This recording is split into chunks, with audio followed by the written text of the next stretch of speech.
성전 건축의 연유와 경과를 백성들에게 알린 솔로몬은 이제 백성들과 여호와 앞에 서서 하늘을 향해 두 손을 펴고 기도합니다.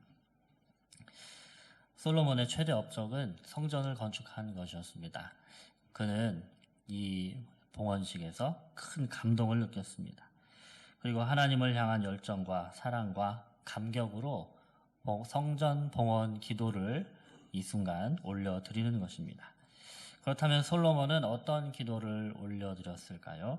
솔로몬은 먼저 하나님을 찬양합니다. 솔로몬이 찬양한 하나님은 유일하신 참된 하나님입니다. 23절에 위로 하늘과 아래로 땅에 주와 같은 신이 없다 고백합니다.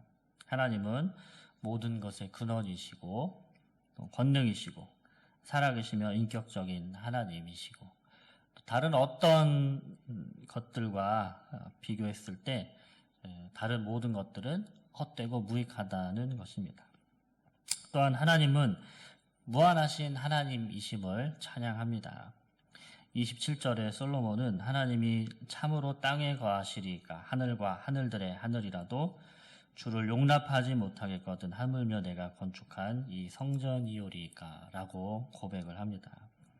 하나님은 무한하신 분으로서 온 우주에 편재하시는 분이십니다. 그래서 특정한 공간에 성전이라는 공간에 하나님의 임재가 제한되는 분이 아니라는 것을 그가 알고 고백하고 있습니다. 또한 하나님은 언약을 지키시는 하나님, 약속을 지키시는 하나님이심을 찬양합니다. 25절에 하나님께서 다윗에게 약속하셨기를 내가 내 앞에서 행한 것 같이 내 앞에서 행하기만 하면 내게서 나서 이스라엘의 왕위에 앉을 사람이 내 앞에서 끊어지지 아니하리라고 하셨습니다. 자, 이 명령을 보면은 내 앞에서 잘 행하면 이제 다윗의 후손 중에 왕위가 끊어질 사람이 없을 것이다. 그러니까 너희들이 잘 하면 잘 될 것이다. 이렇게 조건적인 명령인 것처럼 보입니다. 하지만 실은 하나님은 이 선택한 백성이 하나님 앞에 계속해서 범죄를 하였음에도 불구하고 그들에 대한 언약을 지켜주셨습니다. 이스라엘은 하나님을 배신해도 하나님은 그들을 향한 아버지 대신 신실한 그 약속을 계속 지켜주신 것이죠. 그래서 하나님은 은혜로운 분입니다. 끝없는 자비와 은혜로 자격 없는 자들에게 구원을 베풀어 주시는 은혜로운 하나님이십니다. 솔로몬은 그의 이 기도를 통해서 하나님의 이러한 성품을 그가 알고 있고 찬양하고 있습니다. 그리고 그는 기도의 신학을 가지고 있는 사람이 확실합니다. 그가 하나님을 얼마나 사랑하는지, 이스라엘을 또 얼마나 사랑하는지 이 기도를 통해서 드러나고 있고, 그리고 간절히 기도하는 것이야말로 또 하나님을 통해서 자신과 이스라엘이 복받는 길임을 알고 있던 것입니다. 그래서 그는 자신뿐만 아니라 이스라엘 백성들이 하나님께 기도하고 간구하고 부르짖으며 비는 기도를 늘 드리기를 원했습니다. 백성들이 이제 이 건축한 성전을 향하여 여호와께 기도드리며 여호와와 인격적인 관계를 맺기를 원했습니다. 그 당시는 성전이 여호와 하나님을 만나는 거룩한 장소요, 또 매개체였습니다. 그래서 성전을 향해서 기도하라고 명령합니다. 주의 백성들이 성전을 향해서 기도할 때마다 여호와와 교제하고 용서받고 죄를 사함받고 또 그들이 회복될 수 있다. 이렇게 믿은 것입니다. 지금 시대에는 교회 건물이 하나님을 꼭 만나는 매개체가 꼭 되는 것은 아닙니다. 하나님은 어디에나 계시기 때문입니다. 다만 여호와께 기도하는 신앙의 정신은 우리가 배울 필요가 있습니다. 우리들도 솔로몬처럼 하나님과 인격적인 관계를 맺기 위해서 그리고 사죄와 회복을 위해서 기도하는 신앙의 자세를 늘 가져야 할 것입니다.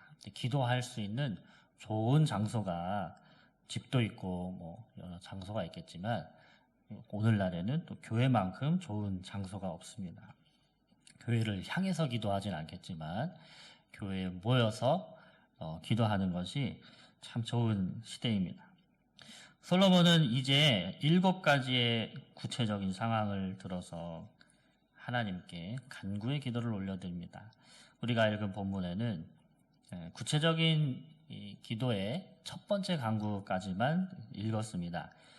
이웃에게 범죄했을 때라는 부분이 마지막 우리가 읽은 부분인데 나머지 6가지를 다 말씀드리면 두 번째는 범죄로 인해 적국에게 패했을 때, 세 번째는 범죄로 인해 비가 내리지 않았을 때, 네 번째는 자연재해가 발생했을 때, 다섯 번째는 이방인들이 기도할 때, 여섯 번째는 적국과 싸우려고 할 때, 일곱 번째는 적국에 사로잡혀 갔을 때, 이런 상황을 놓고 하나님께 기도하는 것입니다. 자, 이러한 기도를 통해 솔로몬은 구체적인 상황 속에서 하나님의 공의와 자비를 간구합니다.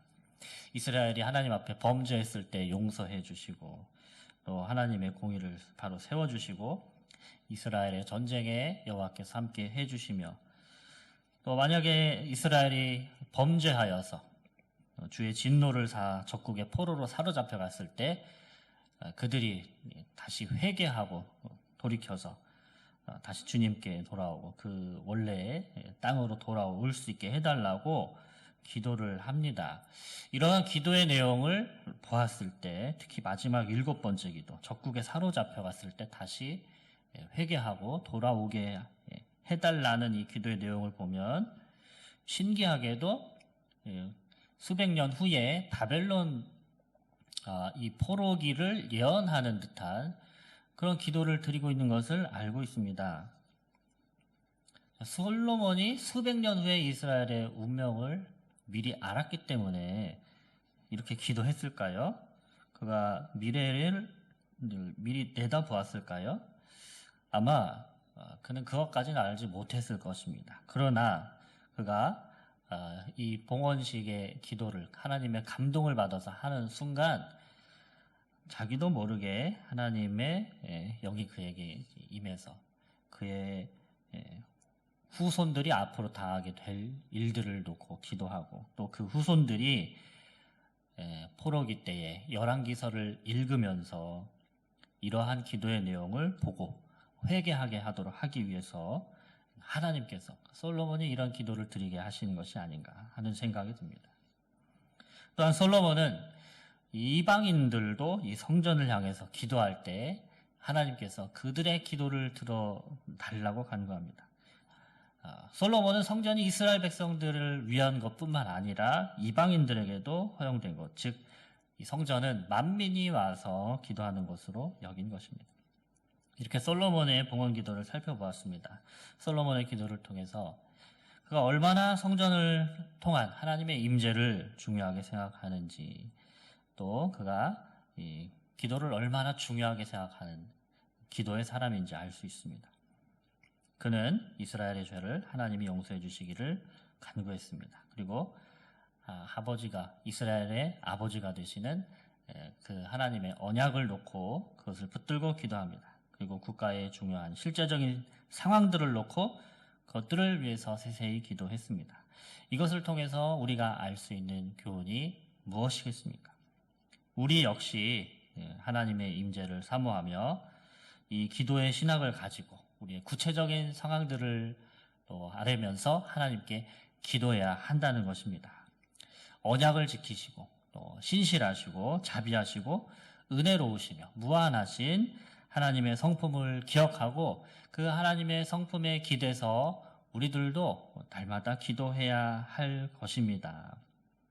그리고 또 우리의 죄 용서를 위해서 하나님과의 관계 회복을 위해서 우리의 삶의 실제적인 상황을 놓고 세세하게 하나님의 공의와 또 자비와 또 용서와 회복해 하심을 기대하면서 간절히 우리들도 기도해야 할 것입니다.